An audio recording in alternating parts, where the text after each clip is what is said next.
A few simple steps can bring modern style and performance to your kitchen with Best Power Pack Insert featuring Easy One installation. To get started, notice two different Easy One clips. There are two sizes of clips for installation into different sizes of cabinet. To ensure you're using the proper clip, check the install instructions. The Power Pack insert will be installed into a frame cabinet with the bottom cut out. To install the brackets for the upper clip, measure a 1/2 inch from the front of the cabinet. Place the bracket at the bottom of the cabinet, aligned with your 1/2 inch mark. From there, draw a line in the middle.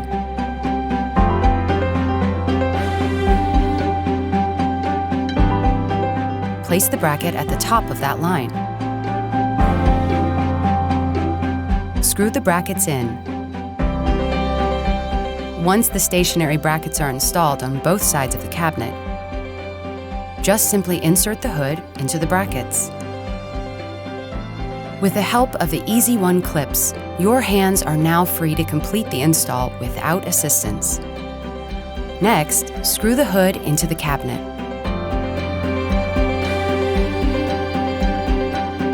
To finish the installation, connect the electrical and ductwork. Installation made simple with the Easy One system from Best.